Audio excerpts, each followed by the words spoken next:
Sissy Biggers back with Gen Connect here at the Food and Wine Classic in Aspen, the granddaddy of the Food and Wine Festivals. And a new addition is Chef Jose Garces from Philadelphia, who most of you are saying, oh, that guy, Iron Chef, just with the tip of the iceberg, a 19-restaurant empire, a wonderful family man. Welcome to Aspen.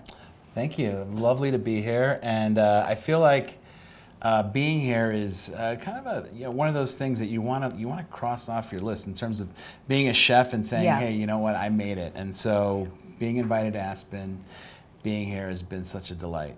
Well, that's wonderful to hear because, a lot of us are long timers and we sort of forget that freshness and that excitement. Tell me who you've seen this weekend and what kind of things you're trying to pull from your colleagues.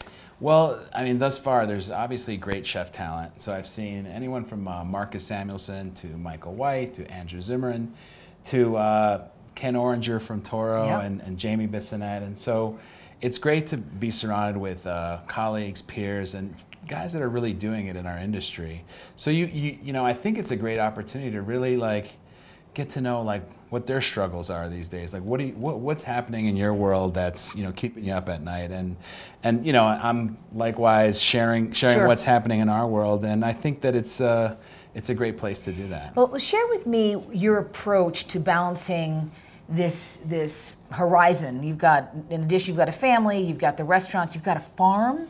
Yeah. Now tell me how you struggle with that, and how you meet the struggles. Well, I think for me it's always been family's been really important. I have two young kids, and during this growth trajectory, I've spent a lot of time working on my business. But at this point in my life, there's things that are just as important, and keeping those things equally balanced helps me focus on the business as well. So spending, good quality time with my family, with my kids.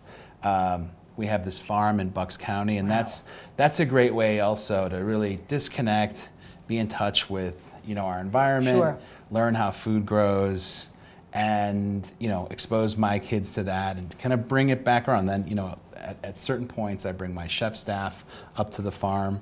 So there is this kind of mix of balance that I like to create. It's a whole view. It sounds like, and in addition to that, you do some work with your foundation. You care about immigrants and wages and working and. Yeah. So the Garces Foundation, we established it 3 years ago, and as a chef, you get asked to do many charitable things on a regular basis. So I decided 3 years ago that I really wanted to impact the community I was in, and also the workforce that helps provide the labor for the restaurant. So we have 3 major programs. There's a Community Health Day where we do diabetes, cholesterol, and dental screenings for folks. We do that on a quarterly basis. And then we have a English as a second language for the restaurant worker. So Fantastic. they get kind of on the job training as well through literacy. And we have a farm program where we bring inner city kids out to our farm 10 dates a year, and just teach them about where food comes from, healthy eating, good practices. Well, it's so wonderful of you to share all that because everyone loves your food, and your flagship restaurant you're now opening in New York. Amada will open this fall, and I'm really excited about it. I'm excited about coming back to New York. I lived in New York from 1995 through almost 2000, and so I have a lot of respect for the restaurant community, the folks that work there. And well, if you can make it there, you can make it anywhere. That's what they say. And I know that you're going to be one of the great successes. Let's congratulate Jose Garces and thank him Thank you, Sissy. Thank you so sharing much. that wonderful view of the world.